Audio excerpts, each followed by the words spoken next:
ತೀರ್ಪನ್ನು ಅಂದರೆ ಜೀವಾವಧಿ ಶಿಕ್ಷೆ ವಿಧಿಸುವುದಲ್ಲದೆ ತಮ್ಮ ಸಹಜ ಜೀವನದ ಉಳಿದ ಅವಧಿಯನ್ನು ಜೈಲಲ್ಲಿಯೇ ಇರಬೇಕು ಎಂದು ಆದೇಶ ಮಾಡಿತ್ತಲ್ಲ, ಆ ಕೇಸನ್ನು ಆ ನಿರ್ಣಯವನ್ನು ಇದು ಅಮಾನತ್ನಲ್ಲಿ ಇಟ್ಟುಬಿಡ್ತದೆ ಹೈಕೋರ್ಟ್.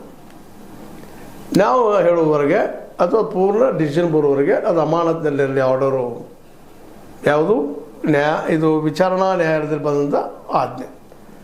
ಹಿಂಗಾದ ಕೂಡಲೇ ಸಡನ್ನಾಗಿ ಈ ಸಂತ್ರಸ್ತೆ ಮತ್ತು ಅವ್ರ ಕುಟುಂಬದವರು ಗಾಬರಿ ಆಗ್ತಾರೆ.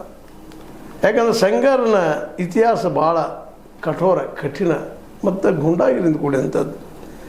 ಅದರಲ್ಲೂ ಕ್ರಿಮಿನಲ್ ಹಿನ್ನೆಲೆ ಉಳ್ಳಂಥದ್ದು, ಗಂಭೀರ ಅಪರಾಧಗಳು ಅವ್ರ ಮೇಲೆ ಆರೋಪಗಳಿದ್ದಾವೆ. ಅತ್ಯಾಚಾರದಂಥದ್ದು, ಕೊಲೆ ಅನ್ನುವಂಥದ್ದು, ಇಂಥ ಘೋರ ಆರೋಪಗಳು ಅವ್ರ ಮೇಲೆ ಇದ್ದಾವೆ. ಇಂಥವ್ರು ಬಿಟ್ಟರೆ ನಾವು ಉಳಿದಿಲ್ಲ ಅನ್ನುವಂಥ ಭಯ ಆ ಸಂತ್ರಸ್ತೆಗೆ. ಅದಕ್ಕಾಗಿ ಅವ್ರು ಏನು ಮಾಡಿದ್ರಪ್ಪ ಅಂತಂದ್ರೆ ಅದಕ್ಕೆ ಸ್ಟ್ರೈಕ್ ಮಾಡಿದರು ದೆಹಲಿ ಪೊಲೀಸ್ ಸ್ಟೇಷನ್ ಮುಂದೆ. ಮತ್ತೇನು ಮಾಡಿದರು, ಇದಕ್ಕೆ ಯಾವುದಕ್ಕೇನು ಬಗ್ಗುದಿಲ್ಲ, ಇವ್ರು ಮಣಿದಿಲ್ಲ ಅಂತ ಗೊತ್ತಾದಾಗ ಅನಿವಾರ್ಯವಾಗಿ ಸುಪ್ರೀಂ ಕೋರ್ಟ್ ಕಟ್ಟಿ ಏರಿದಾರೆ. ಕಟ್ಟಿ ಏರೆ ಈ ಏನಪ್ಪ ಅಂತಂದ್ರೆ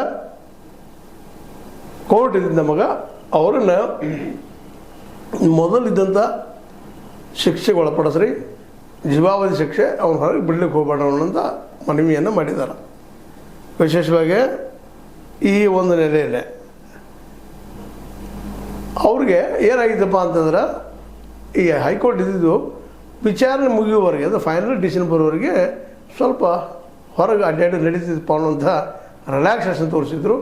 ಅದಾಯಿತು ನಮಗೆ ತೊಂದರೆ ಆಗ್ತದೆ, ಜೀವಕ್ಕೆ ಅಪಾಯ ಅಂತೇಳಿ ಸಂತ್ರಸ್ತೆ ಮತ್ತು ಅವ್ರ ಸಂಬಂಧಿಕರು ಅನ್ನ ಗಾಬರಿ ಆಗಿದ್ದಕ್ಕಾಗಿ ಈಗ ಮತ್ತೆ ಸುಪ್ರೀಂ ಕೋರ್ಟ್ಗೆ